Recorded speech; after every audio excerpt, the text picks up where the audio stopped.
Hello and welcome to a live Deprogrammed with Keri Smith. I'm your host, Keri. Back at the usual time. I know I've been messing around with times, sometimes 3 p.m. Central, sometimes 2 p.m. Central. This is 2 p.m. Central or close to it, and we are live with Deprogrammed. Okay, so today's episode, there's been some interesting developments over the weekend. And today's episode, we're going to talk about X unmasking the location details for accounts. And they rolled out this new feature where you can see where the X account, the Twitter account, is, where it was created, the country it was created in, where the account is based, which I'm assuming that means where it is currently tweeting from or where it has tweeted from most often. Who knows? I'm not sure how they're defining that, but they have what country it was created in, where it's based, and then they have what app store it's connected to lately. And so there's 3 different countries, and those typically for most Americans, those match up: United States, United States, United States, unless you, I guess, happen to be abroad when you started your X account. Maybe it would say a different country there. Who knows? People have already asked about, well, first of all, let me make this clear, because a lot of the media, we're going to look at some news reports, a lot of the leftist media, they're celebrating because, of course, they see things in this really ridiculously low resolution thing where they just see this stupid left-right thing that they abide by, this left-right tribalism. And so, of course, they see it as like, oh, the right, this is horrible for the right. Haha, MAGA trolls living in other countries have been amassed. This is horrible for the right and for MAGA, blah, blah, blah. That's how the left is characterizing it. What they fail to acknowledge in their pieces, which my friend pointed out this morning, is that MAGA asked for this. Conservatives asked for this. We've been begging on X for Elon Musk to please show the locations of people, because we have long suspected that there are a lot of bots and there are a lot of foreign influence campaigns, people being paid money perhaps in other countries to try and divide the right, to try and target MAGA, target conservatives, target Christians with this anti-Christian, anti-conservative, anti-MAGA ideology. And so we've been asking for it. Show us where people are actually based. And he finally did it. Now it's had a few bugs. I guess they rolled it out, took it back, rolled it back out. And they haven't exactly said how they're going to deal with, oh no. Is my microphone not working? Can you guys hear me? Sorry.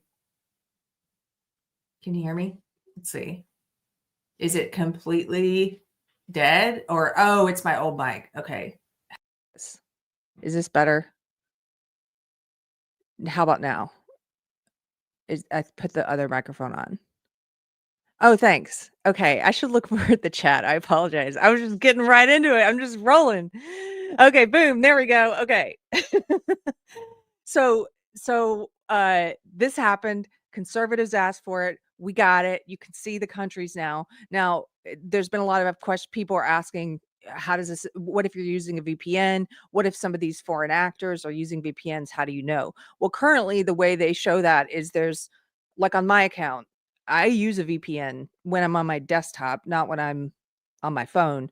And so you can see it on mine. I guess I could show you, but I'll just tell you. So mine says created in the United States, and it has the date, and currently connected via the US. It says like US App Store, but mine says based in United States, but then next to it, it has a little shield. And if somebody has the shield next to theirs and you hover over the shield, it tells you this account might be using a VPN. We can't tell.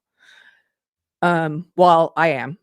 So there you go. So I assume it's doing that for any account that's based in, let's say there's an account where somebody's in Turkey or something, and they're selecting for their VPN to show that they're in the United States. I don't know yet how that would work, but I would assume that it would show that it's the United States and then have the little shield and tell you they're probably using a VPN. So people are now asking, can we get more clarification if someone's using a VPN, or can you just block VPNs from the site? And so it remains to be seen how they're going to deal with that. But yes, a lot of people have said this is kind of useless if they're using a VPN. It is, except for it has 3 designations. It's not just where the account is based, it's also where it was created, like what country it was created in, and then it's where it's connected now, like via the web or via the US App Store, or, so it does have a country designation on where it's being used right now. So somebody's talking about my microphone from last night. Oh, I must have had the wrong one last night. Thank you for letting me know. I was on the Bullpen briefly last night. That was a lot of fun. Go check out Brahma Bull's channel, The Bullpen. It's the best. It's my favorite political show. It's every Sunday night. And you should go check it out. My husband and I are starting a new fitness regimen and health regimen today, which means we're going to be going to bed much earlier. So I guess Sunday nights, if I hang out on the Bullpen, will be my one late night, because it starts at like 9 p.m. Central. And I'm planning to be in bed by 10. We're trying to get in bed earlier and wake up earlier. Randy Wallen, thanks for the super chat. Randy says, greetings from California. Small X presents, 500 for me. Of that, 50 are from Nigeria. Wait, 50 of your followers are from Nigeria? That's amazing. They should come up with a tool where you can audit your followers and see, because I assume there's a lot of bots in other countries. Yeah. Somebody else has a Pirate Tomsky. Give it up for Pirate Tomsky. Our Brit, or are you pirate now? Okay. Our Brit is here. He says connected via means where the app was installed from, unless they use the web. Oh, I see. Okay. So it's where it was installed from. Thank you for correcting me. Pretty hard to fake that, as where you sign into the App Store logs that location. Yes, correct. So it's good that they have all 3. Brandy says, I'm big in Nigeria. The Nigerians love me. What can I say? What can I say? Okay, we're going to look at some of these accounts. There's been a lot of fallout over the weekend. Some big, large accounts. When I say big accounts, I mean accounts with large followings, I guess. Some large accounts self-deleted rather than be exposed. There was one, some of you, if you're on X a lot, you may know the account Khaleesi self-deleted. There's a few others. There are some who have been, like some of the accounts, there's one called Israel Exposed we're going to look at. Some of the ones who are the most heavily always talking about Israel's influence, like obsessed with Israel out of all the countries, like very obsessed with, you know what I mean? The people who like, it's just constantly like Israel, Israel, Israel. Some of those, like the account Israel Exposed, which has a large following, that account has lied repeatedly in tweets and said, I'm an American F you. And then in other tweets said, I'm an Arab. Like they go back and forth, but they have repeatedly lied and said they're American. Well, it turns out that account is based in Turkey and it's connected to the Turkish app store. Like all 3 of the country things are Turkey. So a lot of these accounts are getting exposed. We're going to look through some of them. I want to thank one other person before we get into it, and that's, hey, what's up? Peters JJ. I know your first name, but I'll just say Peters JJ since that's the handle you're using. It says, happy early Thanksgiving, Keri. Happy early Thanksgiving to you guys. I'm so excited. My Thanksgiving this year is going to be a little small. It's me and my mother-in-law and my husband. If you're having a small one or if you're having a big one, like I know Brahma Bull said, they have like a family of 18 coming over. Whatever you're doing, I hope it's great.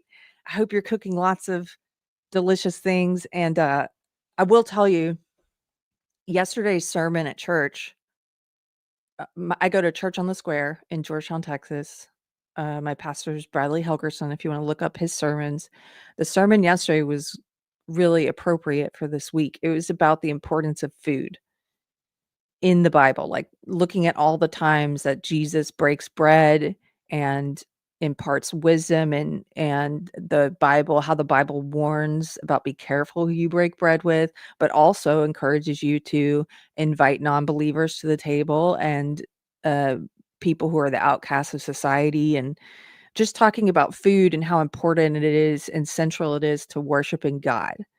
And it was so good because he was sort of talking about how, you know, the meal, okay, the meal is, from his point of view, is like the most important part of the house. It should the dinner table should be the hub of the house, is what he's talking about for a family. This is where the father is imparting wisdom to his children. This is where the family's coming together and celebrating and breaking bread and checking in with each other. And it should be a regular thing at the table, no distractions. And he talked about all the times in the Bible where Jesus is at the table eating when he's talking, sharing parables and sharing wisdom, and people are learning while they're eating together. And so he was saying, in our modern culture, we're typically we're so removed from the process sometimes of making dinners, of preparing a meal. If we were having to make the bread, if you were having to make each item, if you were sitting down and cooking like a full meal every time, there would be a lot more, just naturally, there would be a lot more gratitude from everyone involved in preparing the meal, eating the meal, like you yourself, like there would be a lot more gratitude because you're more attached to it. You're more attached to the process of it. And the way that we live now, it's very easy for us to become disconnected from what a meal means, like the meaning of sitting down and appreciating this. Like, God gives us the raw materials, God gives us the grain, for example, but it's human labor. We were created to be cultivators, to be gardeners, is how my pastor talks about it. And so it's man's labor, it's man's involvement that takes the raw material that God gives us, like grain, and turns it into bread, or takes grapes and turns it into wine, or takes sound and turns it into music, something pleasing to the Lord. These are all pleasing to the Lord, our involvement, our cultivation. And so when we get removed from that, like we are now, it's so easy to pick up fast food or go to the HEB, that's the grocery store chain in Texas, and grab a prepared meal. And I'm not saying, you should never do that. I mean, I go and pick up a prepared meal. I'm saying that the more often we do that, the harder it is to connect to that food, to the preparation that went into it. And my pastor was saying it actually, instead of filling us with gratitude, it can have the tendency to fill us with the opposite, with entitlement or taking things for granted kind of thing.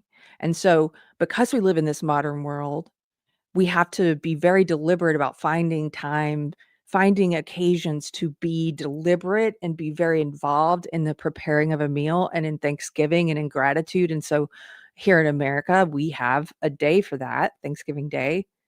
It should be more often that we're doing it, but Thanksgiving Day is like the big day where you're supposed to do that. All of this to say, I hope you have a great Thanksgiving. I hope maybe you'll think about this. If he gets the sermon up before Thursday, maybe go and listen to the sermon, because he says it much better than I do. I'm just paraphrasing what was said, but it's Bradley Helgerson Church on the Square, and it was a sermon about the importance of food, the importance of meals to worshiping God. Okay. That's that. We're getting into the topic now. Where should we start? Let's start with, this is pretty funny. Let's start with this.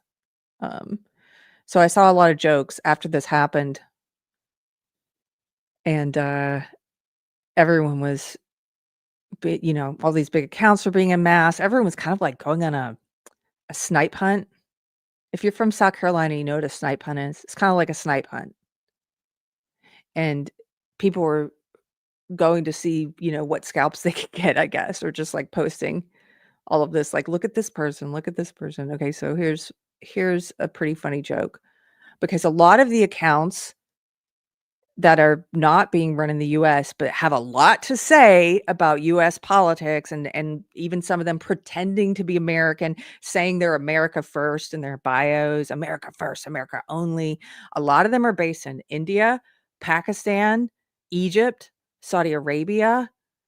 Like, so So this was funny. This is some guy, I don't know who this guy is, but Prison Mitch, and he said X after account location visibility was turned on. And it's Homer Simpson sitting in a bar, and everyone is Apu. This is it just cracked me up. I also saw Razor Fist tweeted something about it used to be that if I wanted to see Indians fight with Indians, I'd have to go I forget the punchline of the joke. Sorry, I'm ruining the joke. But the point being Indians fighting with Indians, that's all that X really is, it turns out. So that just made me giggle. Okay, we're gonna read how the media is talking about this, and then we're gonna look at some of the specific accounts mentioned. So this is from The Independent. Headline: Elon Musk's new X policy unwittingly exposes MAGA influencers as foreign trolls. Well, it again, they're phrasing this incorrectly, I would say, because they see things in this low resolution, like left to right, and they're gonna write it from this point of view. Of course, they're gonna cast it in this way, but it wasn't unwitting. We asked for this. MAGA asked for this. We've been begging for this. We wanted this. We're happy that people are exposed. We want to know where people are posting from. Nigeria was a big one, like Randy said.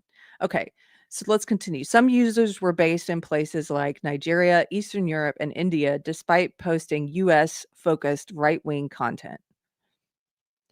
Changes at Elon Musk's X may have unwittingly revealed that many MAGA accounts are actually foreign actors profiting from the sowing of division in the US. Now, first of all, one of my friends said these accounts are not MAGA. And I would agree. I know what that person means. Like, they're not legitimately, they're frauds, and we want to know who frauds are. So I know what they mean. But many of them have been posing, to be clear, as MAGA. Some even have MAGA in the handle, and they have lots of followers. I'm going to show you one of these, and they're slop. We're also going to look at how to tell what is a slop account, whether it's foreign or not. So they've been posing as conservatives, as Americans, as MAGA, as quote unquote America first.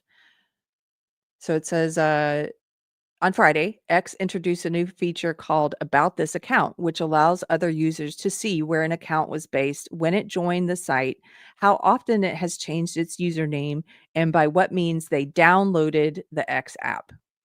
Once the feature was live, political rivals began to dig into each other's accounts, and a trend began to emerge. Many popular MAGA and right-wing influencer accounts were not based in the US. The discovery led to Democratic influencer Harry Sisson to call it, quote, easily one of the greatest days on this platform. Harry Sisson, whatever, Sissy, that guy. His account, by the way, somebody pointed out, was created in Ireland. I don't know, I guess he used to live there, but it was the weird thing about his was that his account was created when he was 9 years old. And so I saw a lot of conspiracy theories about that, about how he was like groomed to be a political commentator for the left. I don't believe that, but somebody gifted him that account that was 9 years because it was created when he was 9.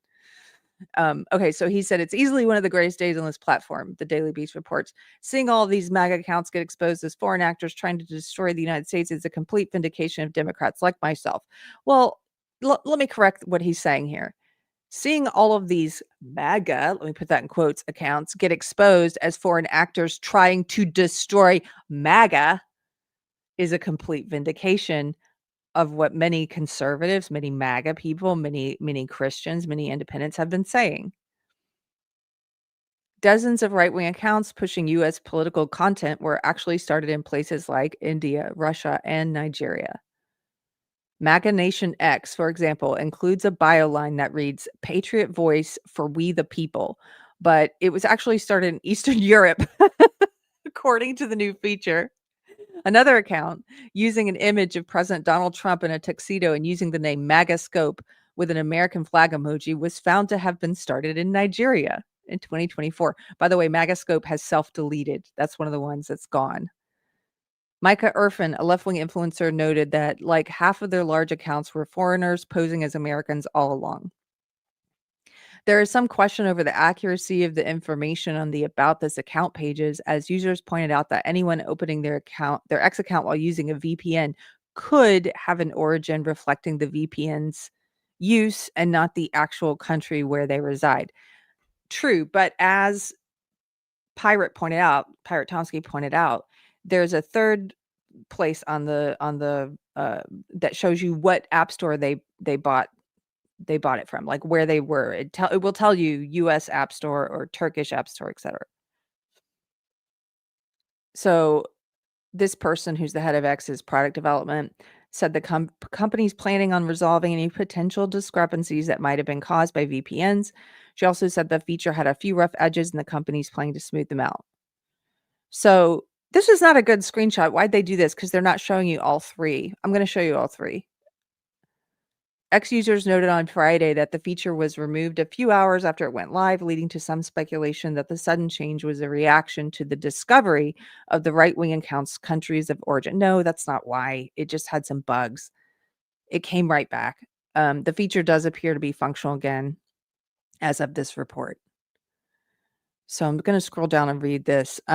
Just think about the foreign influence operations that are happening right now on this app. Media's Touch co-founder Brett such and such said.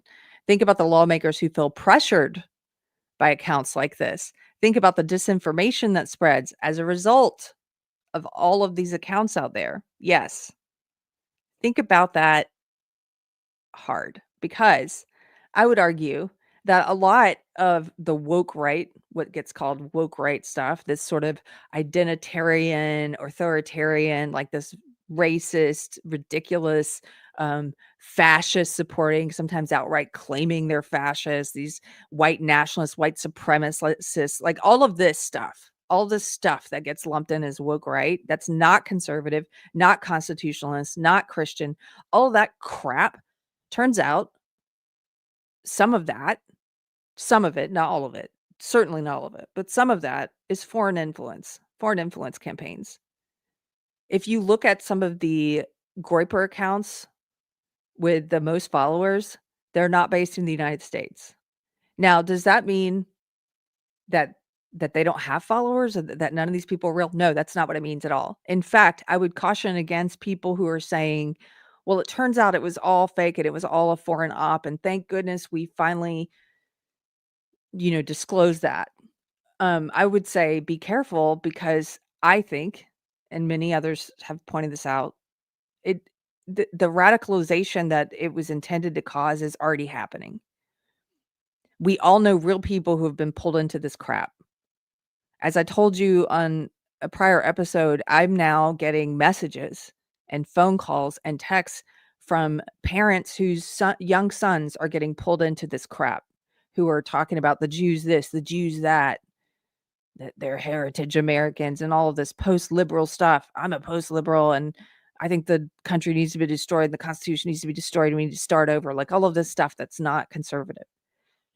That's happening. So if the intent was to push people, to give a nudge, to push people by pretending that this was more popular than it was, that has worked. It's worked to some extent. It remains to be seen to what extent. But we're dealing with the fallout of this already, with people trying to figure out, how did this happen to my kids, or why are my kids listening to this stuff? So that part's already happened. Maybe I would say to any of those parents who might find this video, might be watching, this might be a good thing to talk about with your kids, whether they're teenagers or young adults, because you could point this out. You can go and find some of the information about the groyper accounts. I'll show you some of it, and you can ask them, like, what do you think about that? A lot of these accounts are Pakistani. A lot of these accounts are Indian or in Nigeria, and they're not even like US. A lot of the groypers, it turns out, are not American.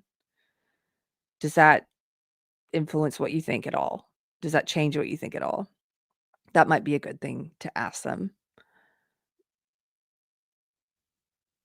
Okay, now we're going to look at this article from the Daily Mail. This one has some accounts as examples that we can go look at, and I have some others pulled as well.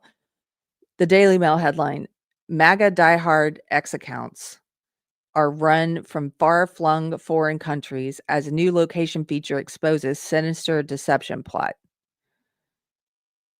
Again, I would argue with the way they framed it and described it, but they're not far off. These accounts, a lot of these fake accounts do pretend to be diehard MAGA.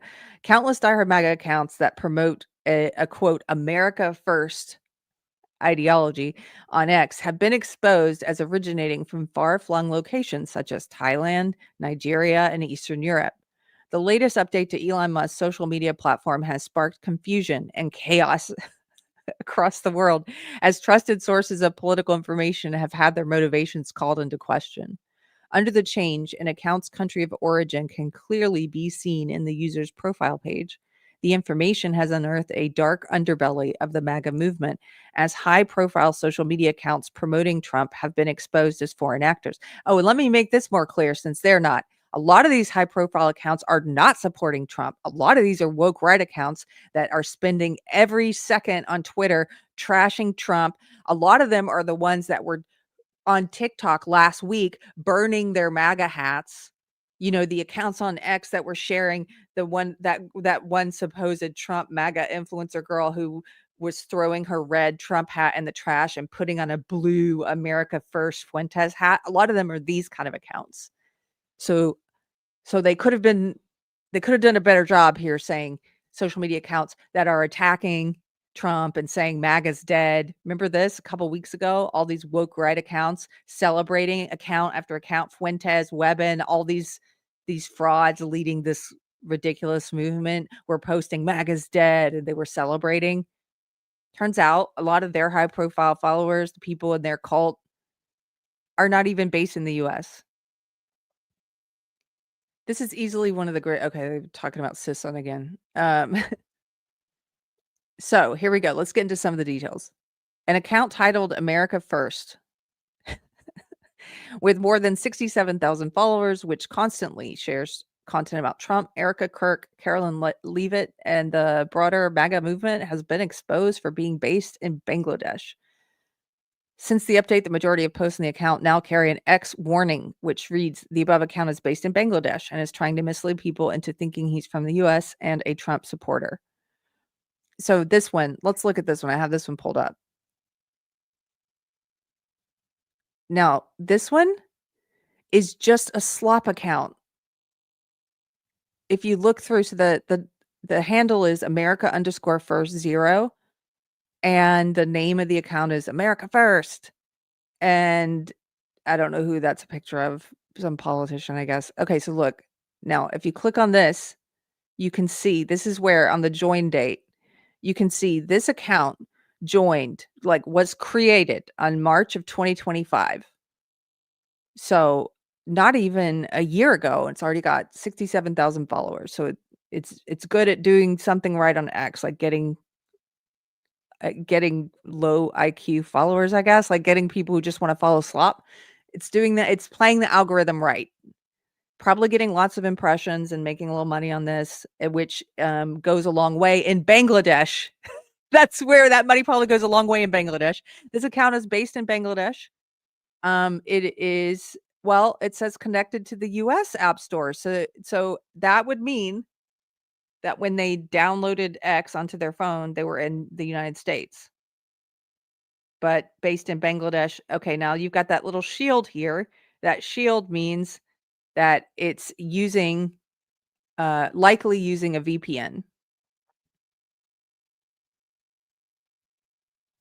And you can see that over here, likely using a VPN. Okay. So actually, now that I look into this one, I'm like, well, it was connected via the US store, so maybe it was created in the US. Maybe it is a US account, and because they're using a VPN, for some reason, they're selecting Bangladesh. I'm not so quick to say this one is, now that I've looked at that this is fake. You can't know if it's using a VPN. It could be a US account that's saying it's there.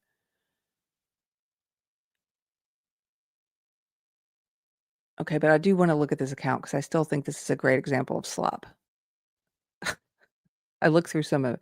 Okay, look at all these posts. Every post is an engagement question. This person is not a person who's sharing their thoughts. Like, here's what I think about this, or I've thought about this, or what do you think of this, or here's my opinion. This is an engagement only account. And we have seen a lot of accounts out of India and Pakistan that do this because they make more money the more people answer the questions or go into the comments, right? So there's not really a lot of opinions shared at all. It's a lot of photos and open-ended questions. You might as well have AI running an account. Like, you could just have AI doing this. So it's a picture of Marjorie Taylor Greene. This is the first tweet. Do you still support Marjorie Taylor Greene? Be honest. Let's see how many people, 186 people weighed in. Here's a picture. It's a meme. It says MAGA. He will go down in history as the greatest president of all time. And it says, do you agree? Who follows this kind of crap? Every tweet is like this. It's not just like they had a, it's okay to ask. Of course, we all have questions. We're humans. But when every single tweet is like this, it's just like low info. There's no thought put into it. It's a picture. It's like, what do you think? What do you notice? I hate those. I hate those tweets. What do you notice? Okay, here. As of today, how would you rate your level of support for Erica Kirk? It's a picture of Erica. And then they have like very strong. They want you to put A, B, C, or D in the comments. 866 people weighed in. They knew that would get a lot of response, right? Because that's divisive right now. Here's another one. Drop a heart and a thumbs up if you support Carolyn Levitt. Okay, then they have a picture of her. And thumbs up if you're a Trumper who loves God. 1,300 people commented on that with a thumbs up, I'm sure. This is, if this isn't a Bangladeshi account, they're just engagement farming for a check. And you guys are all like, not you guys watching, but you guys who engage with stuff like this, or you're just, I don't know. It's just like fast food. This doesn't mean anything. Here's another one. Drop a heart and a thumbs up if you love beautiful moments. How would you rate your trust in Tulsi Gabbard on a scale of 1 to 10? It's a picture of Tulsi Gabbard. Do you like Lauren Boebert? Yes or no? It's a picture of Lauren. Look at all these people weighing in. Like, can I get a heart to say how beautiful Ivanka Trump is? Wow, they got 889 hearts. If you want Kash Patel to prosecute every corrupt Democrat, put a thumbs up. If you don't, put a thumbs down. 778 people replied. Okay, we're not going to keep going through, but every tweet is like that. Every tweet is slop. There's not one authentic. I mean, as far as I know, it could be AI running that account. Yes, red feather boomers fall for the AI slop. They do. There's a lot of it on Facebook too. There's just a lot of that kind of low. It's just, I don't know. It's low value. If it were a food item, you would call it low nutritional value. It's just like candy corn. Every tweet is candy corn. There's nothing else. Pirate, how would you rate this stream? Put a thumbs up in the chat if you liked so far. Put a thumbs down if you don't. Empty content. Yes, like empty calories. That's exactly. Thank you, Brett. It's like empty calorie content. Empty content. A plus. Hey, Epic Mike, what's up? We're looking at some of these engagement farming accounts where they're just like, do you like this person? Put a thumbs up if you do. Put a thumbs up if you don't. Okay. There's something for everyone. Anyway, we'll go back to the article. So they got a few others here. We're back to the Daily Mail article. So that was the America First account. I had looked at that one. That one's just a slop account. Here's another one. This one's called the General, 1776 Generals, the handle. And this one is based in Turkey and connected via the Turkey Android app. Now, I checked in on this guy, and he's claiming that he is that it was created in the US and that he just happens to be traveling in Turkey. This is what he's claiming. I don't know if that's true or not. He posts his passport. This guy's like really like wants you to know this is not true. He did some kind of stream where you could tune in while he proved that he's an American. So all that to say, and he may be, I didn't go watch the stream, but all that to say, people are taking this so seriously that a lot of accounts that show that they're not in the US are really like they're like scrambling to prove, no, I really am, and here's why mine says Turkey, right? Magascope, that's one of the ones that was mentioned in the article. This is another slop account, total slop. Do you like Trump? Press yes. Um, and so that one is actually based in Nigeria, connected via the Nigeria App Store. That's where Twitter was installed. Started in April 2024 and just making money in Nigeria off of people who like slop, who are like, I like Trump, or I don't, and so that one has either self-deleted or been removed. I went to that profile and that profile is not working anymore. So we've seen a lot of fallout from all these locations coming out. I'm going to read just a little more of this one, then I'm going to look at a few. So they're mentioning that guy up there that says he's currently working in Turkey on a contract and he works in international business, which may be the case. And unfortunately, because people are so, hot on the trail right now and want to expose people, there's probably a lot of people who are out of the country at the moment who travel a lot for work who are getting caught up in this. And people are saying, I'm sure that's happening to some people. MAGA Nation X, which boasts almost 400,000 followers, so almost 500,000 followers, and describes himself as a, quote, patriot voice for we the people, has been traced back to Eastern Europe, according to the metadata. Similarly, Ivanka News, a fan account for Trump's eldest daughter, appears to be operated out of Nigeria. By the way, Ivanka News, if you go look it up, that's another slop account. Stop following slop. I mean, unless there's something for everyone, I guess if that's what you want to see. But if you don't want to be following people who are in other countries, foreign actors who are posting, because the dollar goes a lot further there. If you don't want to be following slop that's only being posted to get engagement checks there, then look at what they're doing. Look at what they're posting. Is it just that kind of like, I guess this is why some people like the mobile phone games, though. I don't get those either. They seem kind of similar. Some of phone games are kind of like, not all of them, but some of them are sort of like slop. The mobile games I've seen. So maybe this is just, I don't know. Some people just like this. Anyway, that one's based in Nigeria. The Dark MAGA account is posting from Thailand. The MAGA Beacon account has since been disabled. It took itself down, but it was posting from South Asia. Conservative commentator Matt Walsh slammed the accounts, which have now been exposed, writing, if you aren't from this country, we don't care what you think about American politics. We don't care what you think about American culture. We don't care what you think about American elections. Your grift is over. Focus on your own problems. I thought that was great. So the accounts are now being inundated with furious responses from MAGA loyalists who have been duped by their content. You're busted, one critic wrote, while another added, you don't even go here. You don't even go here. As an aside, this has all made me think a lot about something I've been thinking about the past few months. And I don't think I've talked about it on a stream yet, but let me ask you to think about this, because I'm still thinking about it. I don't know exactly what I think yet, but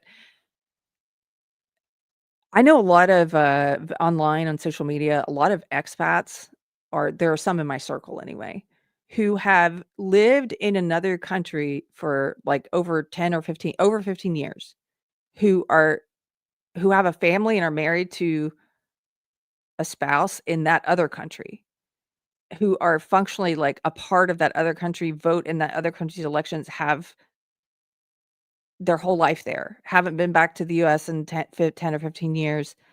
But they had, and a lot of them not being involved here, not knowing what's going on here on the ground level, having been gone for so long, but reading all of the international press and stuff and reading, a lot of them have TDS.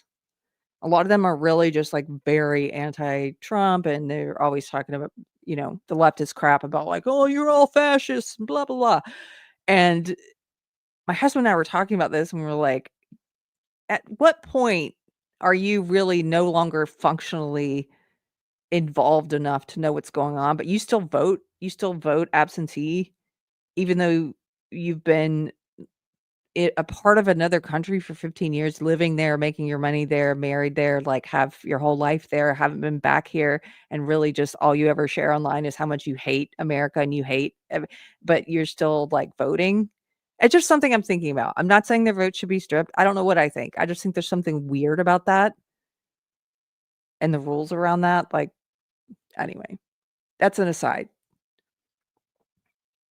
So let's look at some of these other accounts. I have some others pulled up. Now, this one I mentioned, this is Israel Exposed. This is one of the big counts. It turns out a lot of these very large accounts that spend all of their time obsessing over another country, obsessing over Israel. And in my opinion, they seem to be trying to sway Americans and conservatives to just obsess and hate Israel as much as they do, or it turns out a lot of them are not American. Now, this account, I'm going to show you some tweets where they lied over and over and over. They've lied and said they're American. Israel Exposed is based in West Asia. It is connected via the West Asia Android app. And if you look at this, here are some of the tweets. This account, Israel Exposed, whoever runs it, now that they have been exposed, Israel Exposed was exposed, they are going in and trying to delete a lot of their old tweets. People are saving them, and here are some of them. Now, this person has just said all kinds of things in the past. For the third time, I'm not Arab, I'm American. Repeating the same lie won't make it true. I'm American, not Arab. God, you are dumb. It's not just Muslims. We American Christians hate you too. So this person's pretending to be an American Christian and talking to a Jewish person. It's not just Muslims. We American Christians hate you too. I am American. I'm just working in Saudi. This isn't some secret. I've talked about it before. Now look at this. I'm Saudi too. Sorry, but you're wrong. I'm not Christian. Here it says I'm not Christian. Here it says I'm Christian. Here it says I'm Saudi. Here it says I'm not Saudi. I'm not white. I'm Arab. I'm Arab, and I'm not going to engage with you until you can prove what you say. So prove that I'm white or even a supremacist. We're waiting. But then over here, I'm not Arab, I'm American. Anyway, this account just lies out its butt. It just lies over and over and over. Not based in the US, based somewhere in West Asia. Earlier, it said Turkey. I assume with the bugs they're fixing in the rollout, now it's less specific. It says West Asia. Anyway, it's not the US either way. Let me show you this one. Oh, right. It said Saudi Arabia earlier. That's right. Thank you, Poetry Painter. It did say Saudi Arabia earlier, not Turkey. Sorry. There's so many of them. I'm getting them confused. All of the biggest America First anti-Israel accounts are foreign. Now, Khaleesi, you guys may remember this one. Khaleesi has been deleted, self-deleted. That was a huge account that was always posting, anti-Israel. This one down here on the bottom left, you may recognize this one. This is one of the accounts that pretends to be a anti-Israel Jew. And they're always going on about like, I'm anti-Israel and I'm a Jew. Okay, well, they're actually based in the Philippines. Suppress News, based in North Africa, joined in North Africa. Now, this person included Jackson Hinkle up here on the upper left. Jackson Hinkle is one of the worst people on X, in my opinion.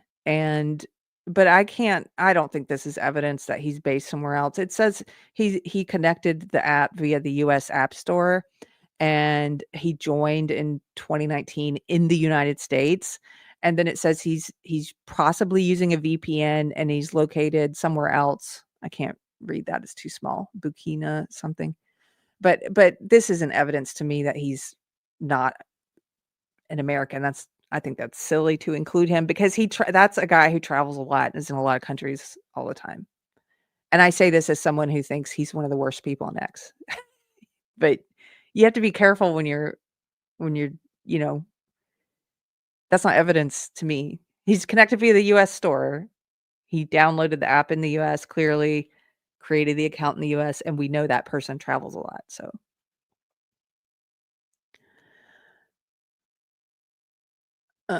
let's see. Here's some more. Okay, so this one, the Israel Foreign Ministry has an account, Israel MFA, and they've started outing journalists who have claimed to be in Gaza who are not. This one, it says 196,000 followers being lied to by a fake journalist in quotes claiming to be in Gaza. New X feature reveals that his actual location is Poland. And you can see this account was based in Poland. Over here, this guy's bio says Gaza-based journalist. You can support me if you're happy with my coverage from Gaza. Here's my PayPal. So apparently there's a lot of these. I've also seen a lot of screenshots of accounts from people who are claiming to be Gazans, not just claiming to be journalists, but claiming to be Gazans, and they're not anywhere near Gaza. They're in Eastern Europe or they're in Africa. So that's also happening. Now let me pull up some of the groyper ones. I've got a couple different ones here, Mark. There's so many, it's hard to even keep up with all of them. Oh, wait, let me share the APAC one first. Yeah, share this one.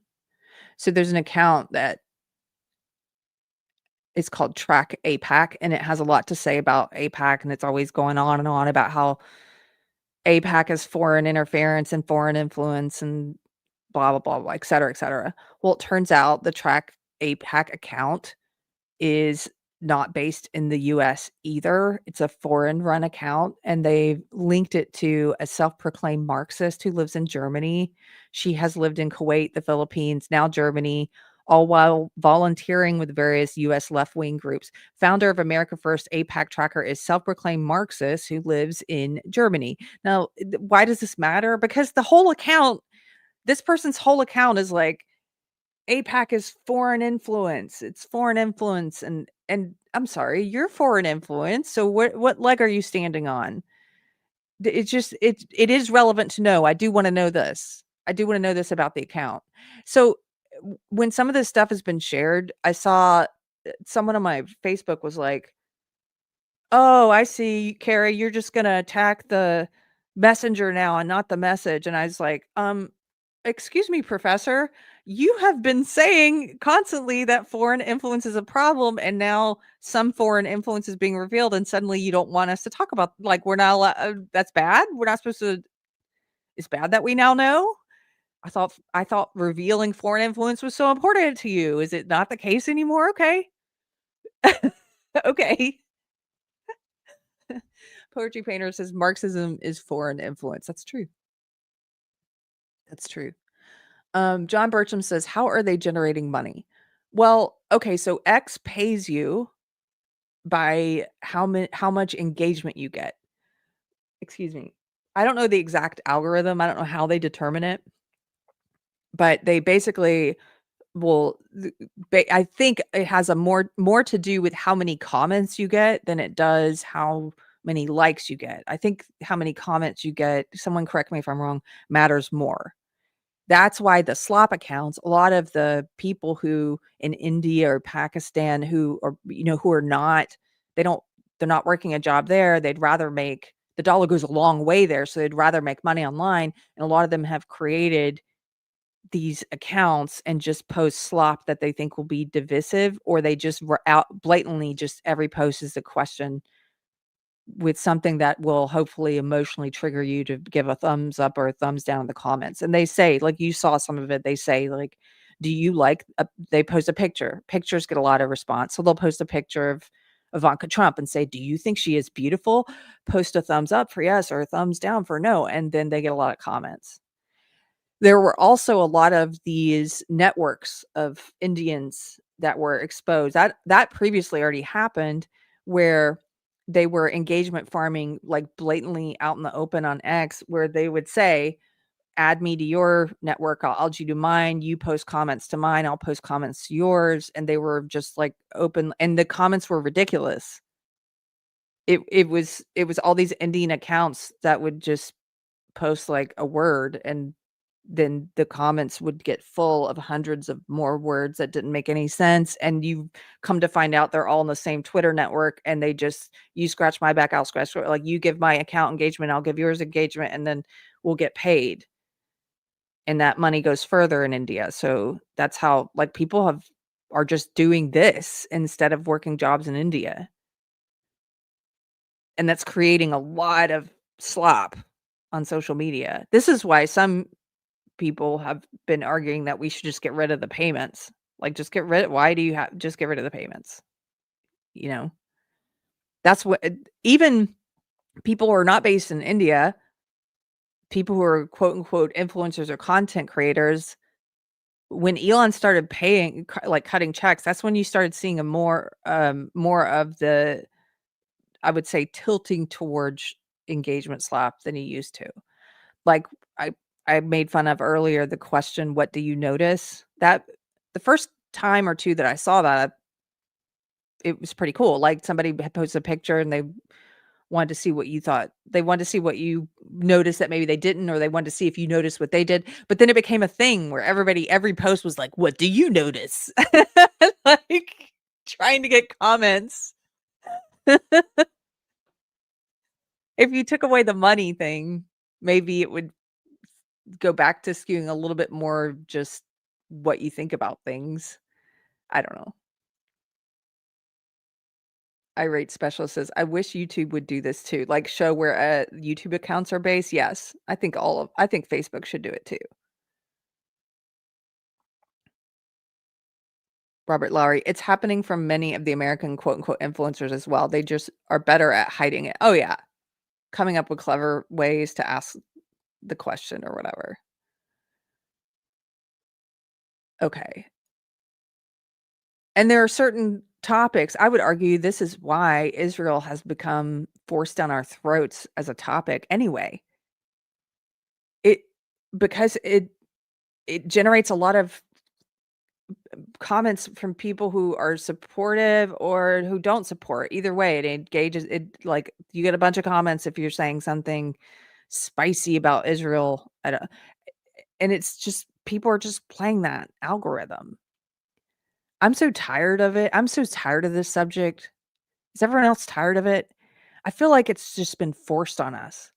Like, in the list of things I care about as an American, it's just not, it doesn't even hit my top 10, especially now that the peace deal's been signed. But even when the war was happening, which I was hoping would end, even then, my top 10 list of things that I'm concerned about as an American, that's doesn't hit that for me. And the people I've been saying for a while now who are truly Israel first are the ones who are obsessed with Israel, and every single thing they say is Israel. You can ask if this, how's the weather, and they got something to say about Israel. What's your favorite movie? They got something to say about Israel. It's constant Israel, Israel, Israel. They're in the comments on every person's post. What about Israel? I'm like, I don't care about your pet topic. I don't care about your obsession. You can have your obsession. Quit trying to force me to be obsessed with the thing you're obsessed with. But a lot of content creators, that's all they talk about. Dave Smith, those guys, it's like you can't see. There's nothing else for him to discuss. Okay, well, that's your thing. I don't care. Thank you, Russ. You kind of summed up my feelings. Russ is like, yeah, I vaguely support Israel. I want them to be safe and prosperous and happy, but they're a long way away and it doesn't affect me at all. This is most people. And and for the past year or so, they've called, if you're just like don't really have an opinion or don't ever express an opinion at all about Israel, then that's enough for them to call you Israel first or a Zionist, or what's the other word I learned? Dispensationalist, or to call you like all these things that they're putting on you because you don't have the obsession and the opinion that they have that they want you to have. I'm used to that. The left has done that to me for years. They call me all kinds of things because I do not share their ideology. I do not share their obsession. So they call me alt-right and Nazi and racist and all the stuff. Transphobe, blah, blah, blah, blah, blah. I'm used to it, but I'm done with it now. Like, I'm really done with it. If with commenters who I don't have as much patience as I used to have, like the people who the past month I had an influx of the Fandis, like Candace Owens culties, crazies, and every single comment was like leftists. They just all say the same thing. It was all like, "You're getting paid $7,000 a post. You're getting paid 7,000." I'm just like, "You are too dumb to be here. Goodbye." Like, I don't have any goodbye. Because I don't share your obsession and I don't make Israel first, and it when I wake up in the morning, it's not the first thing I think about. It's not what I post about. It's not what I care about. I'm actually, funny enough, America first. Um, I'm concerned about things here in America, and I'm not part of Fuentes's quote unquote America First TM movement. That's a bunch of crap. That's just like BLM. He's putting that label on it. So if you don't support his movement, then he can say you're not America First. That's BS. John Bertram says, I got so sick of Palestinian flags, I bought an Israel flag just for the hell of it. I used to fly it till I discovered my landlord was a Pakistani Muslim. Yeah, it's so funny. They've really kind of pushed some of us to be. I didn't really have a lot of opinions about Israel, but now that kind of that part of me that hates being told what to do, I'm kind of like, okay, if you want to call me a Zionist or Israel or whatever you want, I don't care. Let's do it. Let's do it. Okay. Hello from Sweden, bunker housing. Thank you for the super chat. I wonder how you guys over in Sweden think about what you think about all this unmasking going on here. And there's certainly here in the US, at least for the past couple of days since this happened on social media, there's certainly a very there's a growing sentiment of dismissing anyone's opinion if they're not based in the US. I don't think that'll last too long, but right now, since it's so fresh, people are just sort of anything anybody responds to, they look and see where their account is based, and there's already memes going up that say, "Not in America, opinion discarded." Thank you. Thanks for watching from Sweden. Legalize adulthood for $50. Thank you for the super chat. Says, "Happy Thanksgiving.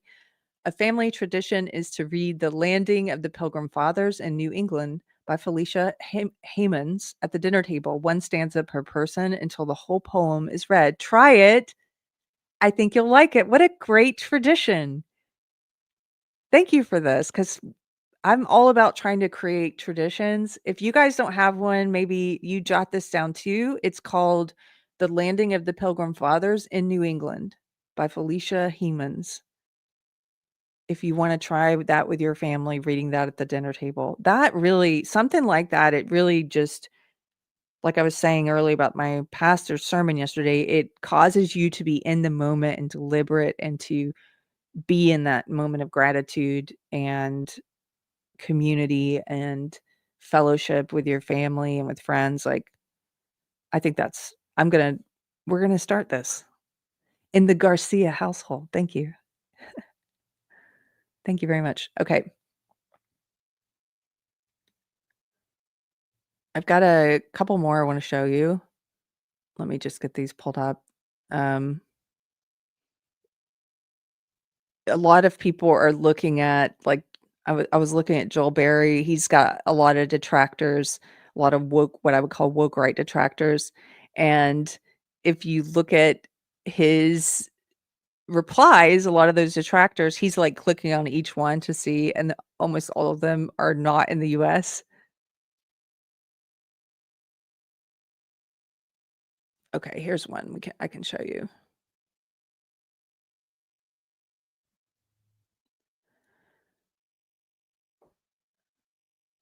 Here's one that claims to be in Israel.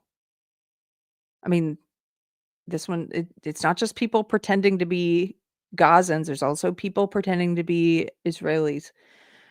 This girl says, "Israel is my country." She's based in Nigeria. There's another one here that says, "Hell's happening where I live. Pray for us, Gaza." Actually based in Indonesia.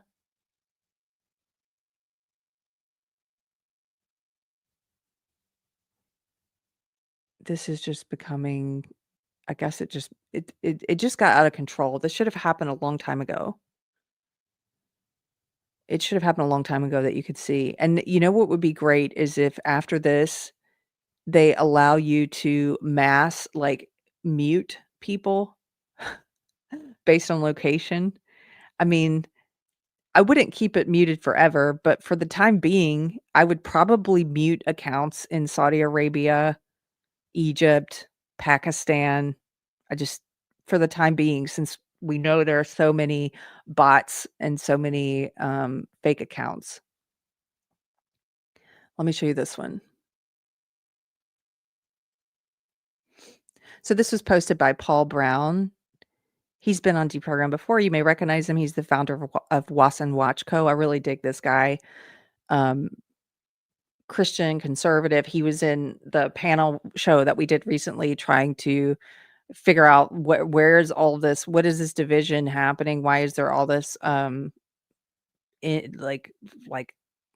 just hatred online that's about Jews, some of it is from people who claim to be Christian. We did a panel about this, like, where is this coming from? It was called Christians and Jews, What's Up or What's Happening. Ron Coleman was also in it. It was from last week if you haven't seen it yet. I thought it was a great conversation and we need to have more. It was just 1 hour. So we need to do more of those because we kind of got far afield. We were talking about some of these things that people are getting called, like, what is a dispensationalist? If you're being called that, what does that mean? I know we need to do, somebody in the chat said you need to do a whole topic on this because they want to hear it better, more clearly defined. And I would like to hear that too. So we're probably going to do more of these. But anyway, Paul Brown, he says accounts like 1776 General are interesting. It has 141,000 followers. The bio says constitutionalist, patriot, ethnically American. Colonel Stock 1620 host on ethnic American broadcast, and it's based in Turkey. It incessantly supports politicians like MTG and Massey, cuts down Trump, constantly saying he supports Hindus more than Americans. Why? Why would a foreign influencer take the time to build up an account like this? Why would they give so much support to MTG and Massey? Why would they undercut Trump? You want to dive into the truth and ask the hard questions about people who are trying to control you? Well, these are questions worth asking. And so then he's got some examples there of the post from that account. The big picture that the left and the media, the leftist media, are missing is that actual conservatives, actual, like, Christians, actual MAGA have been asking for this a long time. We're very happy, overwhelmingly, the majority of people very happy that this profile change has happened, where you can see where this influence is coming from. And we want to see more. We want to see more, like the ability to mute some of these accounts based on where they're at. We want to get the VPN thing sorted so you have a better idea of where people really are, or maybe just make it so that you can't use your VPN when you're on X. I've got one here from Reverend Jordan Wells. So he says, massive expose on X reveals that around 50% of the most vicious anti-Israel hate and genocide, the quote-unquote genocide rhetoric, is coming from foreign-based accounts, overwhelmingly Muslim users flooding the platform. Translation: the loudest quote from the river to the sea chanters are not even American. Most Americans aren't buying the Nazi 2.0 blood libel against Jews. It was never the majority. It was always a coordinated noise campaign from people who openly celebrate death to America in the same breath. The silent majority just got receipts. Now, you may or may not agree with him or his opinions. I don't know much about this account. I just started following him, but because he's got the American flag and he's got the Israel flag there. But he's highlighting some of these accounts. Like this one has a lot of followers, the Palestinian.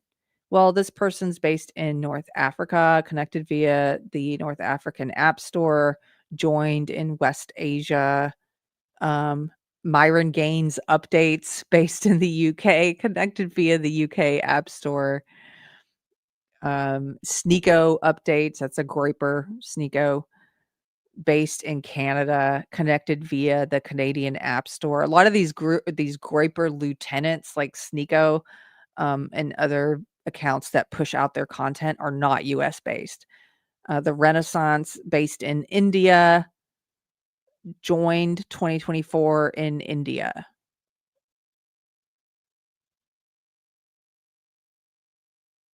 That's true, Russ. Palestine's arguably North Africa. You guys are cracking me up. Put a thumbs up if you use X. Do you like using social media? Thumbs up if you do. Sorry. Those slop accounts just I don't like those at all and I don't follow them, but I could read them for comedy all day. They just crack me up. Okay. Is there anything you guys want to see that I haven't looked at? There's so many of these posts that I tagged. There's so many of these accounts that were exposed. Are there any that I didn't cover that you have questions about that you're like, oh, I want to see about this account or that account? Let me know, because otherwise I'm going to show you a short clip. We're going to switch topics, but it's related. Also, CARE. You guys know the Council on American Islamic Relations. CARE. They're like the leftist Islamic group, nonprofit based here in the US. Well, their Twitter account's not based in the US. That was another big one. CARE's Twitter account is not based in the US. Let me see if I can find. I guess that one hasn't hit the news headlines yet. Whoa, imagine that. The leftists haven't reported on that one yet. But yeah, that was another one. Pirate says, I sent you a meme via X chat. Okay. Is it a funny meme? We'll show it.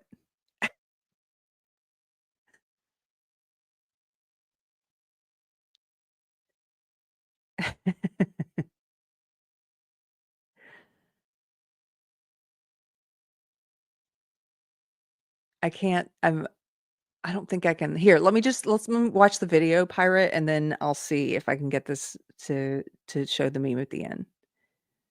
So I'm switching gears here a bit. The other thing that happened on Friday, and it's interesting, it happened around the same time, but it happened before this X rollout. Joel Berry from the Babylon Bee was on Timcast, and I love Joel Berry. I love the Babylon Bee. I think Joel Berry and Seth Dillon are two of the most authentic, sincere, conservative Christians who use social media, who have large followings. You don't often see people with large followings maintain that authenticity, sincerity. Like, if they start out with that, sometimes they become corrupted over time because fame, money, influence, all that stuff is corrupting. Like read C.S. Lewis, that stuff is corrupting. Or maybe maybe most people never started out with that. Who knows? But the point is, it's rare. So when I see strong Christian conservative men who maintain their moral principles and their moral clarity, no matter who hates them, who try to walk the path, who try to follow Jesus and walk the path, the way, the truth, the life, like, hats off to them. We need more people like this. We need more strong men like this. So I'm a big fan of his. So he went on Timcast and he was ostensibly there to debate R. Ron McIntyre. I put that in quotes because nobody knows that guy's real name. R. Ron McIntyre is a pseudonym. Nobody knows where he came from. He's one of these woke right false shepherds who's been caught in numerous lies, defamation campaigns, and I don't trust that guy as far as I could throw him. Anyway, he was ostensibly there to debate R. Ron McIntyre, but he posted that meme of Ben Affleck where he's like exhaling, smoking a cigarette, and it says afterwards, and he said, "When you go to Timcast to debate R. Ron McIntyre, but you end up debating Tim Pool," he ended up debating Tim Pool. Tim Pool jumped in and not just challenged him, but criticized and attacked him a few times. It was crazy. I'm going to show you one of the craziest clips. And it reminded a lot of people of the 2-on-1 pylon on Joe Rogan's show back when Joe Rogan had had Dave Smith there, the two of them with Douglas Murray. It was kind of like that. It was like Tim Pool and Aaron McIntyre, the two of them versus Joel Berry. And Joel Berry, unlike Douglas Murray, Joel Berry is a Christian, and he responded, and I think with great patience and grace. And my husband watched it also. We didn't watch it together, but he watched it later, and he was telling me about it. It was kind of like watching The Matrix, where like in slow motion and the bullets are coming and this person's just like defending all that. He just like deflected all of these like crazy traps that were being set for him, and he was just slow, like with Christian grace and kindness, just like stepping out of the way of all of these projectiles. It was beautiful to watch.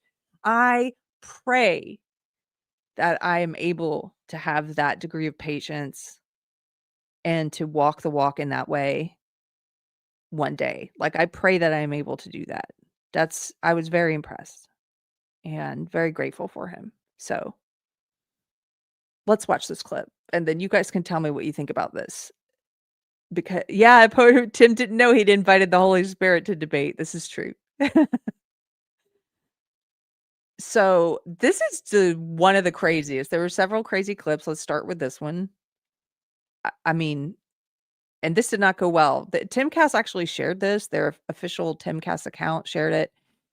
I think they thought it made him look good, but the comments and the quote tweets, I was happy to see overwhelmingly were like, "What is wrong with you?" Here we go.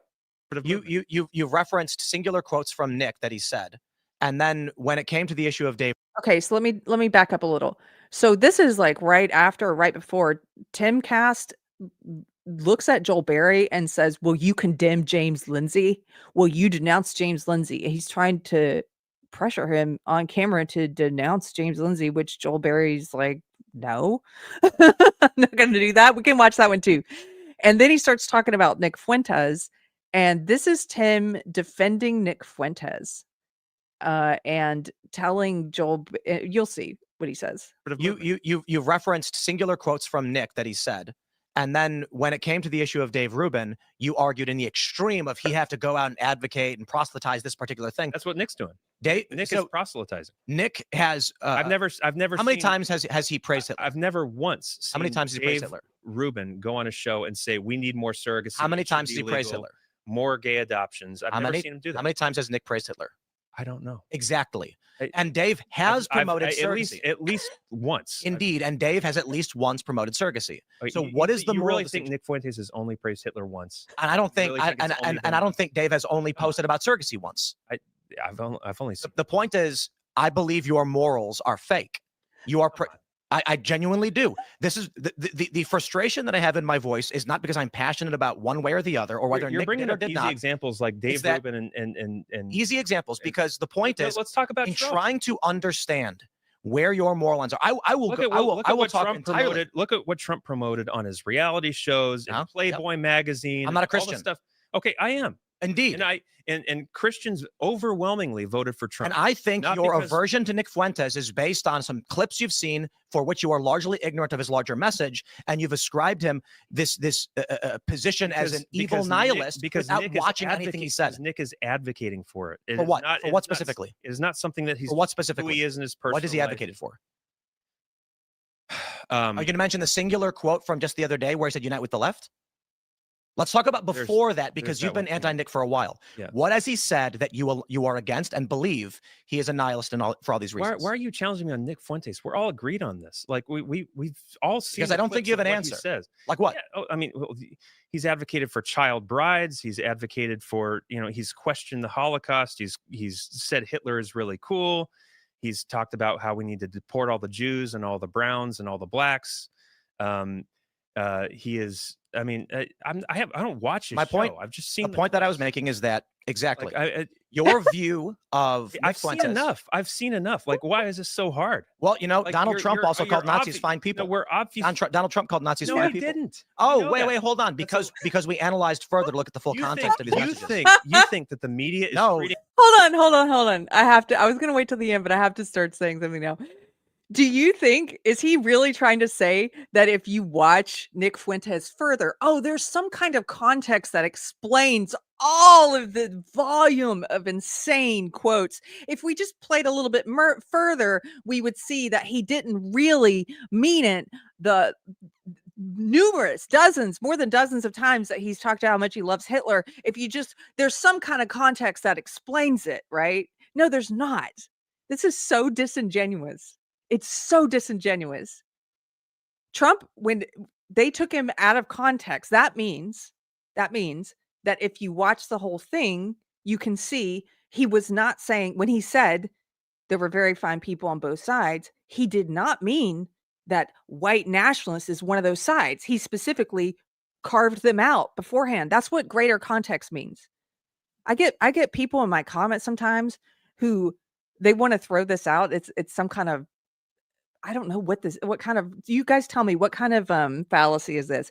But when you will say, this person said repeatedly over and over that they love Hitler and Stalin, and then they will say, why don't you show the full context, huh? I'm like, great, sure, put up the whole video. There is no context in which they did not say that.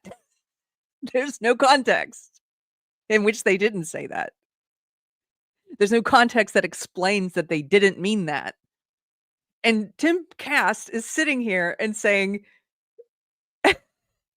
that Joel is somehow wrong because there's some greater context. He even says Nick's greater message at one point. Let's continue. And Nick Kathy Fuentes Newman unfairly the way they treated Yes. Donald Trump unfairly? I think they're You really treating. I think that? they are treating Nick unfairly for sure. Oh, come on. His Spotify podcast got banned. Donald You Trump. want to make an argument about what he Donald Trump believes? in Make it- an argument. Donald Trump The in argument we're having right now is that Nick shouldn't be allowed to be interviewed by Tucker Carlson, and Tucker is at fault for having talked to him. That's not. By the way, he conveniently on his clip cuts off Joel right there because Joel goes on to say that's actually not what we're arguing. I'm not arguing that. Like Joel goes on to clarify, that's a straw man. I don't know anybody who said that Nick should not be allowed to be interviewed by Tucker, or that Tucker should not be allowed to have on who he wants. Nobody says that. Quit doing straw men with us. We're so done. I'm so done with this kind of dishonest engagement. Nobody said that. What many people have said is the way he talked to Nick Fuentes was fishy as hell. At the very least, it was propaganda. It was image laundering. He did not give people an accurate idea of who Nick Fuentes was. And when you compare it to the very combative way he interviewed someone like Ted Cruz, there's something weird going on there. Why did he bring on Nick Fuentes and not ask him about everything he believes? Why did he do that? Why were people who didn't know who Fuentes was, and that was their first exposure to him, why were they coming away going, oh, seems like a nice old little chap, like seems like a good little guy? Like, why did they get the wrong impression? That was purposeful. People have every right to criticize how he handled that, what he did. He did a fluffy, pandering piece of propaganda. And if it were the mainstream media doing it, we would rightly be criticizing that too. We don't like propaganda of any kind. We don't like dishonesty of any kind. I don't care if it's the mainstream media doing it or if it's Tucker Carlson doing it. I heard that's what the kids are calling him now. Tucker Carlson. I don't like it. And I don't like Tim Pool sitting there and being dishonest and pretending that Joel Berry ever said or is saying that Tucker shouldn't be allowed to interview who he wants. That's not what he said. That is not what he's saying. So I responded because he said in his little diatribe there defending Nick, and yeah, he was defending Nick very hard. And he says, Nick's larger message, all you're doing is focusing on little out of context clips and you're missing Nick's larger message. I'm sorry. What is Nick Fuentes' larger message? Did you ever explain that? Can somebody explain to me what's his larger message? What's larger than everything he's laid out that he actually believes? And you know what's funny about this? Why are you lying and obfuscating for Nick Fuentes and pretending like he doesn't believe all these things he says over and over and over and over? Why are you pretending like he doesn't believe that? Because he's the first one to come out and say, no, this is what I believe. He says that. He did that recently to Dave Smith. Dave Smith was playing the same game that Tim Pool is playing, and Dave Smith was trying to hide what Nick Fuentes believes and was saying, well, Nick has been taken out of context. And Nick Fuentes responded and said, no, this is what I believe, Dave. Like, here we go. Look at this. I said, I got you covered. The most obvious because he was asking, like, what does he believe? What does Fuentes believe? I said, I got you covered. The most obvious destructive, anti-Christian, and evil thing that Fuentes consistently proselytizes for is the destruction of biblical marriage and the destruction of the family. Here's a ton of video on that and other topics, but pay attention to what he repeatedly preaches about marriage and fatherhood. And this is where I went in and I had just like, this is a continuing thread. I started this in October and I just continually add to it for people who don't know. And I just put up him in his own words. And here's some of the worst. And it really is like the worst thing I think he does out of everything he proselytizes for is this guy is just as much of an agent for nihilism and destruction of the family and destruction of Christianity and destruction of traditional fatherhood as the left is. He's just as bad. He and Andrew Tate, that's all they do is try to tear down the family, try to tear down biblical marriage. They're anti-Christian provocateurs. The difference between Fuentes and the left is that he puts a Christian label on his profile, but he doesn't hide his beliefs. He doesn't hide what he actually believes. The most he does is just put Christian on there and pretend to be one, but he doesn't hide from you what he believes. He talks about it all the time. Here's what he believes. This is where he says being a father and being a married father, especially of girls, is the worst dream possible that he can imagine. He can't imagine anything worse than being married and being a father. You go listen to the clip yourself. I'm not playing it today. We'll do a whole episode on him if we have to. Here's another place where he talks about how being a married man is gay, that when you get married to a woman, you become a homosexual, that you're a wife guy. He's on video over and over in this thread telling his young male followers to swear off marriage, to not get married, and to pledge their loyalty to him instead. All he does is run down marriage and pretend that biblical traditional marriage is not possible. Pretend that God's order and God's design for us is bad and that it's not possible. Here he is. This is when he went on. He goes on dates with his male followers who dress like cats for him. They're called cat boys. You can find this. You can find all this video. You can find the porn they watch. This is from Discord where he and his followers post this cat boy furry porn. How is this different from leftists? This is where I'm sorry. Again, some of this stuff is disgusting. There's like the gay porn he was watching when he thought his stream was off. That's in here. You can find that too. Here's some of the stuff about Stalin and Hitler. Here's where he says, yes, I'm running a cult. He makes his followers pledge to rape, kill, and die for him. This is when he accidentally started. He thought his stream was over and he started streaming gay porn and they could still see his screen. Here's where he says, this guy who calls himself an incel said he's never dated a woman. He's not married, clearly, but he gives all these young men marriage and relationship advice. And basically what he says is don't get married. Don't have kids. It's the worst thing possible. Don't be a dad. Like going against God's design and God's plan, going against natural law. That's what this guy preaches. Here he says that women just want to be raped and have the shit beat out of them. You can watch the whole thing. That he says if he ever does get married, it'll be when he's in his 30s and she'll be 16 years old because that's when the milk is good. Don't believe him. He did a whole nother stream about how 13 years old is the best age. And then he sexualized the Virgin Mary in order to do that. He sexualized the Virgin Mary and said that's, she was 13. On and on and on and on. Don't pretend this guy, that's when he said he was on Team Hitler, launched a war on Charlie Kirk, called Charlie Kirk anti-Christian. He called Charlie Kirk, a sincere Christian, called him anti-Christian. A guy who actually, Charlie Kirk believed in God's natural law. He lived God's natural law. This is a married father of 2. They had plans before he was assassinated to have a much larger family. This is a person who lived what he believed. When he and his wife talked about their marriage, she talked about how every single day he would write notes for her. He would ask her, how can I serve you better? How can I be a better leader? How can I be a better husband and father? And then you've got this piece of crap. And Tim Pool wants us to think that this piece of garbage here has some greater message. And you're just taking him out of context. Tell me, what possible context are we missing? I'd really like to hear you lay it out. And to sit there and to call a sincere Christian like Joel Berry, to sit there and say your morals are fake, coming from a man who has no morals. You just told us you're not a believer. You just told us you're not a Christian. We know that. You didn't have to tell us. We know. And I pray that you do find Jesus. But for you to sit there, basically you've said, I have no moral foundation. I'm not a believer. But I'm going to point to you and say, your morals are fake.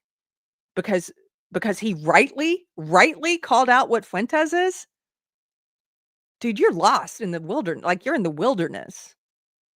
I say this as someone who I've been very hesitant to criticize him. I really liked him. I've been on his show a couple times.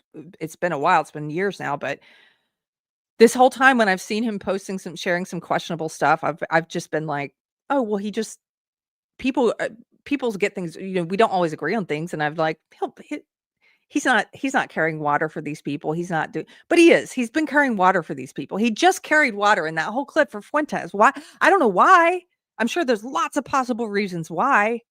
One of them, people have said, is maybe he thinks that the groyper audience, the groyper army, is so big that he needs that viewership.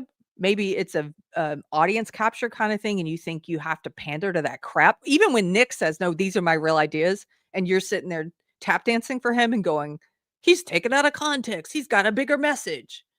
Like, why would you do that unless one reason might be that you think you need that audience?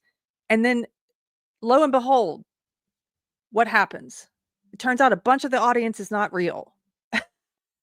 It just, how funny that the country reveal thing happened this weekend, because it turns out a bunch of those groypers are not based here. So I'm not saying that's what he's doing. I don't know what his reasoning is for doing this.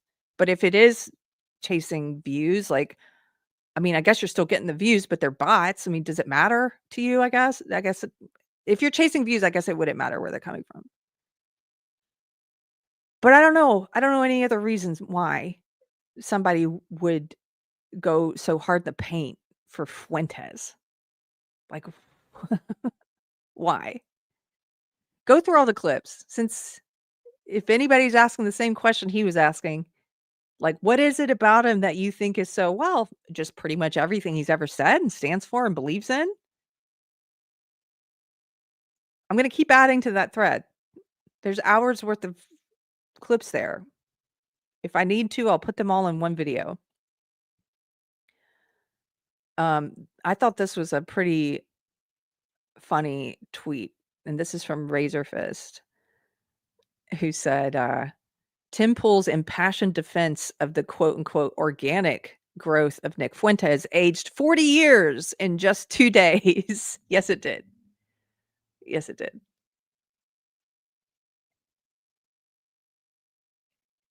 Here's another one. Another clip from that same interview. Man, this ended up being... I'm actually really glad that Joel Berry went there and did this and voluntarily took this on, said yes to the invitation, I guess, and took this on. And it cannot have been easy, but he did it with grace. But I'm glad he did, because it really exposed a lot to me. I never thought I would see Tim Pool defending Fuentes like that. And in the same episode, then does this weird denunciation demand. So I've got a tweet pulled up here from Jamie Michelle. She's the founder of Gays Against Groomer. She says, Tim Pool demands that you denounce James Lindsay, who spends every day educating people about communism rather than a self-proclaimed Nazi who loves Hitler and Stalin.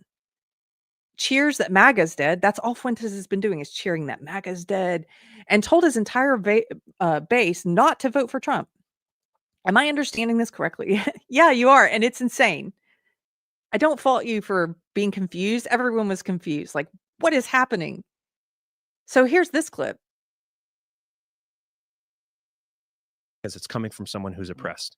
And the same thing on the right. If we have no enemies to the right, what you end up seeing all the time is someone defending wickedness because it's coming from someone who is on the right, who's supposed to be your friend. Will you condemn James Lindsay? For what? For no enemies to the right.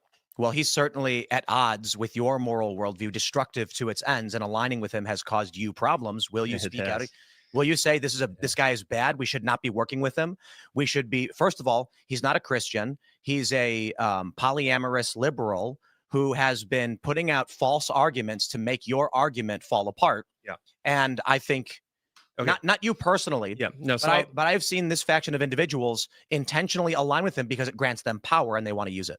Well, I'll tell you what I think. Well, James Lindsay has shot himself in the foot a little bit with this kind of over application of the woke right term. Yeah, I think once he started calling Orthodox pro-Israel Jews woke right. Hey, this homeless looking guy sitting here, this is Aaron McIntyre. That's not his real name. Nobody knows what his real name is. Aaron McIntyre came out of nowhere. He's one of these woke right like charlatans, in my opinion.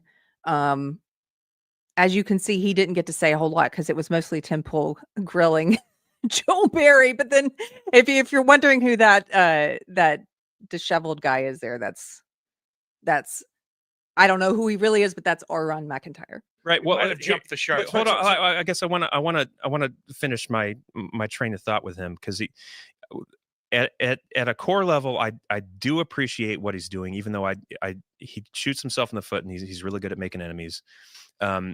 He is a freedom first guy. He cares about preserving freedom, and so do I. When it comes to his faith, he's not an atheist anymore. He's at least agnostic, and I'm praying for his conversion. He's been reading the Bible a lot, and he's been I won't say any more about him because I don't know, but this is one thing I'll say. The last time I was with James Lindsay, it was at a libertarian convention, a bunch of godless libertarians. No offense. Not a libertarian. At one point, he had done his presentation. Someone asked a question during the Q&A, like, how do we save this country? And he said, the only way I see for us to save this country is for you to get back into your Bible, find a church and go to church and pray earnestly for our country. And he wasn't pandering. This wasn't a crowd of evangelicals, so he wasn't pandering. He was talking to a bunch of, godless libertarians. And so my point is, I don't agree with Lindsay on everything, obviously, but I will unite with a guy who tells people that our hope is scripture, church, and prayer. So does Nick. Over a professed Christian who says, Hitler was cool, 15-year-olds, or all the stuff, all the nasty stuff that Nick Fuentes has said, or how about a professed Christian who says I reject this. James Lindsay is the other side of the coin for Nick Fuentes in this argument. You are overlooking the things he does that is destructive to you because he said things that benefits you. And there are many people who would say similarly of Nick, perhaps Tucker Carlson. I don't want to put words in his mouth, but while certainly Nick has said a bunch of abhorrent things, like you mentioned, saying, Hitler, Stalin, all these guys, there are a lot of people saying no enemies to the right. Well, at least he is a Christian, and at least he is espousing that message. He's not a Christian. And young men are following it. Neither is James Lindsay, but you would be willing. So I love that Joel didn't even entertain that falsehood, because Joel is a Christian. So he's not going to sit there and listen to a non-believer try and speak lies to Nick is a Christian. No, he's not. No, he's not. And you know nothing about the Bible if you want to try and fool us or convince us of that. You haven't spent time in scripture if you want to convince us of that. All of scripture.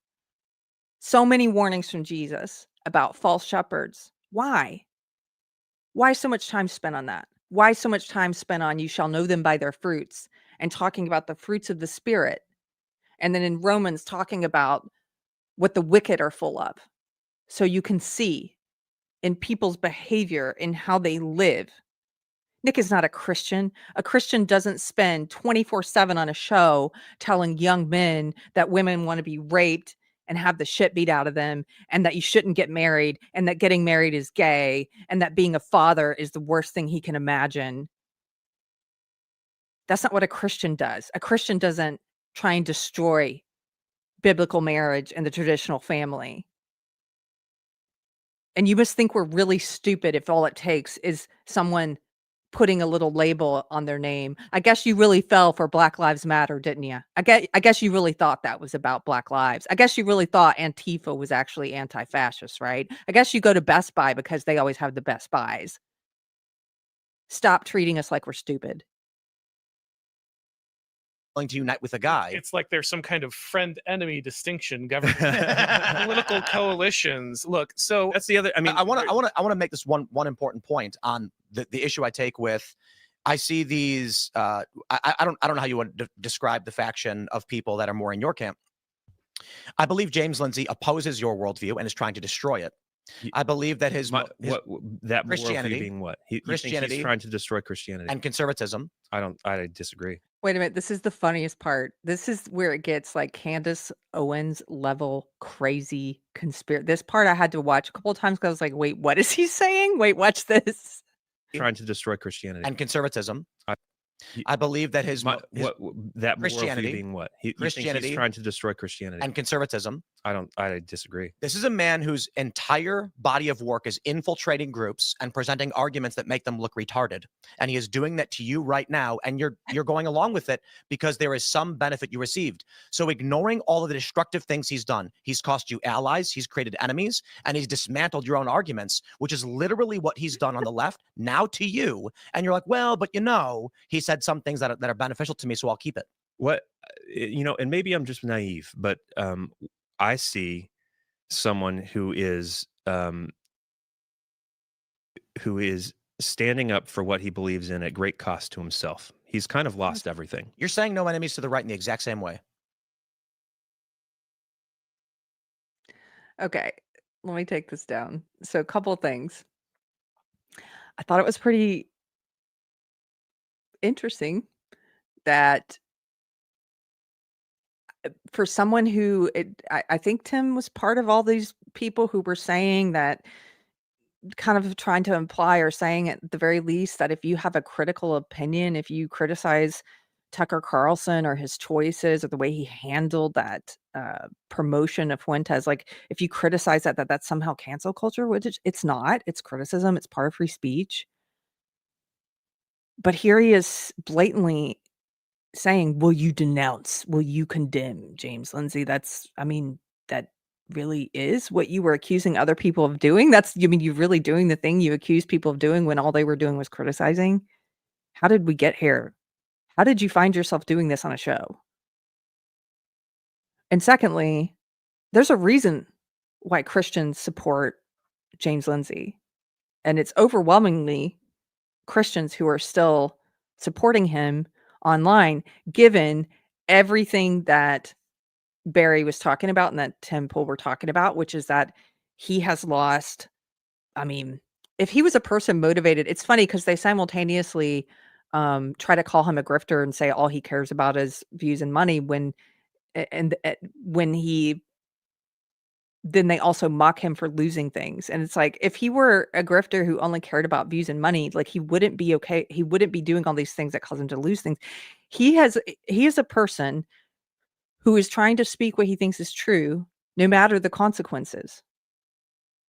He has lost followers, yes. He's lost money, yes. Speaking gigs, yes. He's lost a lot of quote unquote friends or, big follower accounts like Tim's who used to be friendly with him. Like he's lost all of the people dunk on him. He did a thing on Grok I saw this morning. It said like 85% of his comments are negative. He's constantly just, can you imagine getting that amount of hatred every day for trying to say what you think is true? I get a lot of hateful comments, but I can't imagine getting that many, what that would do. I would just probably not read any of them. Or like he does sometimes, he becomes silly and dunks on them and jokes. And does he put his foot in his mouth sometimes? Sure. Who hasn't? We're human beings. As Joel Berry said, he's put his foot in his mouth sometimes. But to pretend like he's some grifter when he's very clearly not motivated by what the audience is saying. He's very clearly going to say what he thinks the truth is, even when 85% of the audience is hating on him for it. As opposed to someone who has a very huge podcast and spends the podcast inexplicably defending the indefensible, defending Nick Fuentes. Why would you do that? Is that perhaps because of what the audience thinks? Because of what you think the audience thinks? I don't know. I don't know why that happened. But something else I'll say, like Joel Berry, there's a reason. There's a reason why Christians are still supporting James. And that's because James is following truth. He's an imperfect human, like we all are, stumbling towards truth. And I happen to believe that truth is God. I'm a Christian, so I think truth is God. He's stumbling towards truth. He's pursuing truth. And that's what Christians are pursuing. And if he were to verge from that path and go off in a different direction, that would be the moment I'm not in agreement with him, because he's going a different direction. But it is possible for non-believers to follow the natural law. We did a whole episode on Thomas Aquinas and the natural law. It is possible for non-believers to act in accordance with God's natural law without yet being believers. And I'll tell you this, you don't know his heart. And why would he put everything online about where he's at spiritually or wrestling with questions of faith or God? Why would he do that when he has so many people like this guy sitting there trying to take craps on him all day, every day? And he is still walking towards truth despite false shepherds and people claiming the name of Christ in vain. People like Fuentes who wear Christ, the name of Christ, and try to make a mockery of God, make a mockery of Christ, despite those stumbling blocks in the path and those bad witnesses and those false shepherds. He's still on that path. So yes, I will continue walking God's path, the path of truth. And I'm not going to denounce people because some podcaster has some personal beef with him. That's where this all comes from. People are like, where is this coming from? It's some personal beef, as far as I can tell. As far as I can tell. James Lindsay and Sargon of Akkad had some kind of online argument back and forth. And the next thing that happened was Tim Pool started mentioning James Lindsay's name and bagging on him and stuff online. And James wasn't having it. And then they started arguing. And all this comes from some personal beef. I guess. But no, I just thought that was pretty incredible. Those two clips. There's more. That interview was crazy. I don't know what Temple was thinking. That was just, how do you get to a place, no matter what personal beef you have or what gymnastics you're trying to do in your head, like how do you get to a place where you are with a straight face pretending like Fuentes has been taken out of context when even Fuentes says, no, this is what I believe. How do you pretend that? How do you pretend that he's got some greater message that we're just unclear on? Like, how do you do that? How do you with a straight face call him a Christian? Blows my mind. How do you with a straight face look at a sincere Christian like Joel Berry and say your morals are fake? What's wrong with you? That's all I needed to know. I thank God every time there's a revelation, like something is revealed where I'm like, oh, I see this person better. I see this thing better. And thank you. Thank you for that. ADL for $4.99 said, this is Tim Pool's mask off moment and Aaron's mask off as well. I mean, I think so. That was, for me, that was I still can't wrap my head around that. So thank you. Yeah, I'm in agreement. ADL says, I noticed enough red flags with Tim Pool when I stopped watching him over a year ago. I don't watch a lot of political shows anymore anyway. I watch The Bullpen. I listen to that with Brahma Bull and the guys. But mostly I listen to lately, I've mentioned it already. I've been listening to John Deloney. He's like this Dr. Laura. He's like a young male version of Dr. Laura. He seems to have more of a male audience than she did. And he's based out of Tennessee. And I've been listening to that a lot. It's like, I think he's a psychologist. Anyway. Andrew Knapp for $5 says Tim Pool is the one sounding overly ideological in these clips. Joel sounds reasonable, calm, and collected. Yeah, I got to hand it to Joel Berry. I thought he handled himself great. He managed to say what he thinks is true while also saying it with love. And he did not allow himself to become as emotional as Tim Pool was, or as belligerent or contemptuous, or he just kept it in the way the truth to life. Man, I pray I can stay there if someone's coming at me in that way.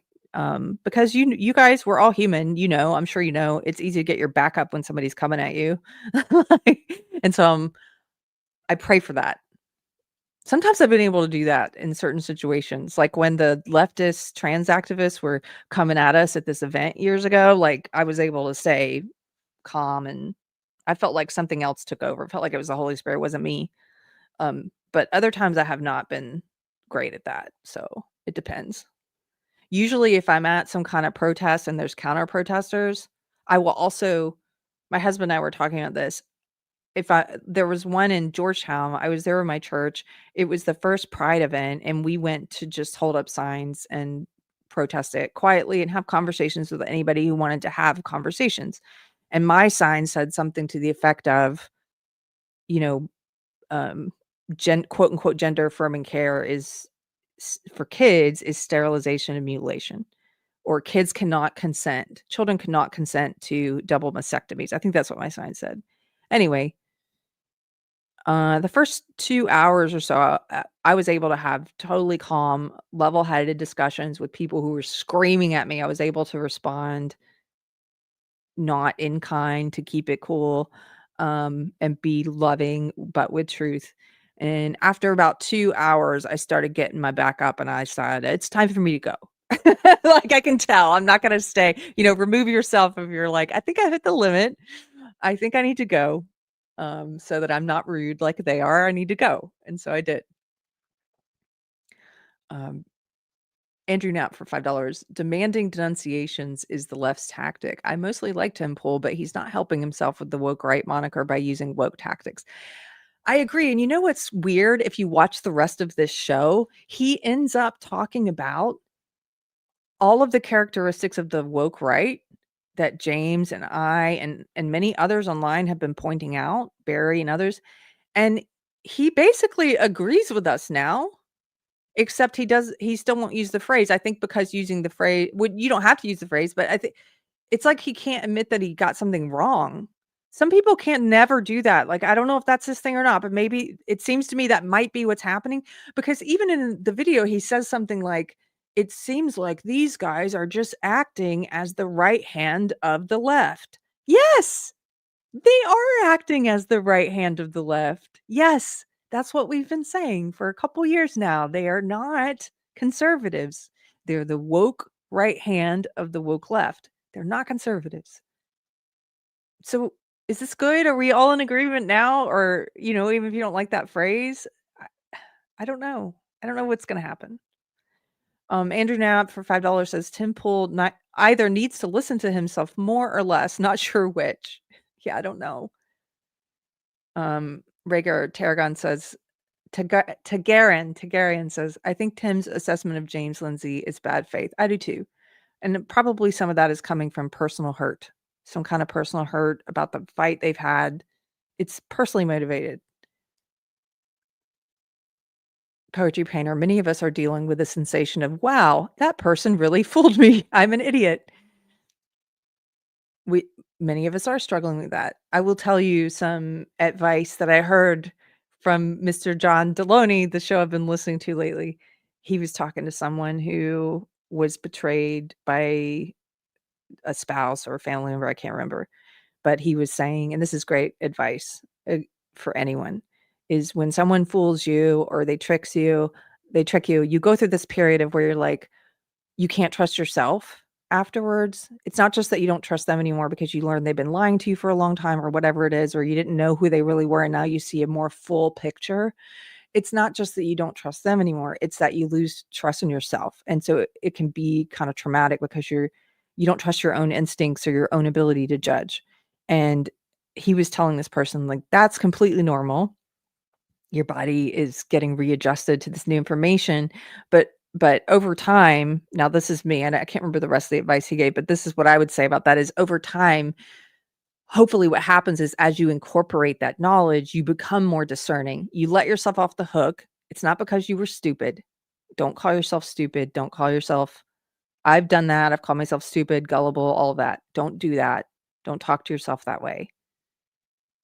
Someone deceived you or gave you a very limited picture, and now you have a more full picture.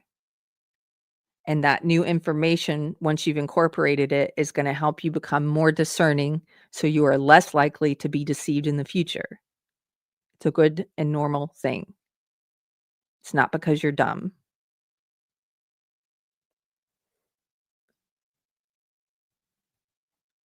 Okay. Brahma Bull's here. Hey, cheers to that shout out. He's talking about the bullpen. Yeah, I mentioned you at the beginning too. I'm not kidding. This is the only political show I watch anymore. I've quit watching. I mean, after seeing this whole thing with Tim Pool defending Fuentes, like he doesn't know what Fuentes stands for. I'm done with that show too. I'm done with so many shows. I don't watch any political shows much anymore anyway, but when I do, I still watch. I love Trigonometry. I love the Brahma Bulls bullpen. In the political space, those are probably the two I watch the most often. I'm trying to think if I'm missing one. Tell me in the chat if there's a good one that I'm missing that I should be watching, or maybe I just forgot about. But most often now I'm watching John Deloney. I'll probably get out of that phase soon, but I'm watching that. I am watching old Dr. Laura stuff, and I still watch my true crime. That's what I want to. Cynthia Carter. Thanks, Keri. It's hard when you realize you misjudged somebody badly, but being crippled by that never helps you. Got to learn to move on. Exactly, honey. Exactly. And you can't blame yourself, and you can only get more discerning from it. And I have heard some people say if it was someone they loved, like a spouse or something, they're like, I'll never love it. Don't do that. Don't let them steal your ability to love. You will go through that period of not trusting yourself. Of course, that's normal. But there is an end to that. You will get to the other side of that where you become a more discerning person. Don't let them cut you off from people because you got deceived by a deceiver.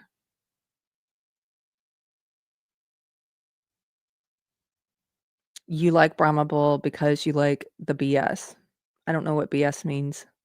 If it's a joke, it went over my head.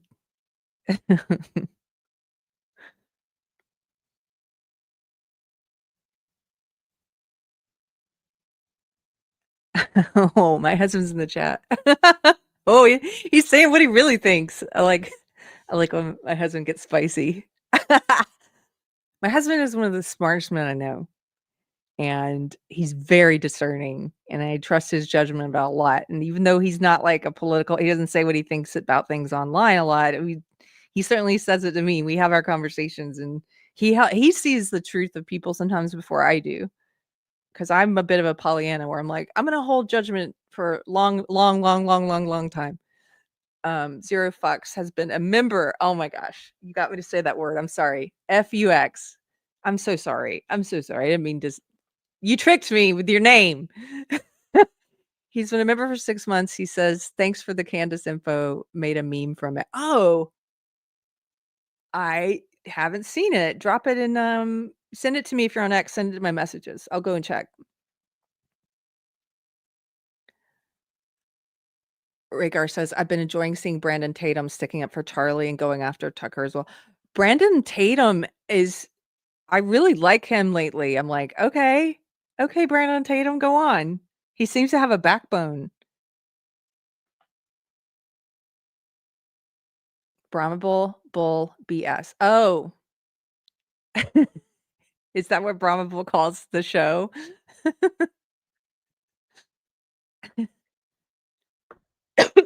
Sorry. Okay. I'm going to wrap it up. I had fun with you guys, and also got a little into it today, right? I was just like, I can't believe this clip. Okay, I'm moving on. We're wrapping it up. I hope you have a happy Thanksgiving. I'm going to see you not until if let's see, Monday after the holidays.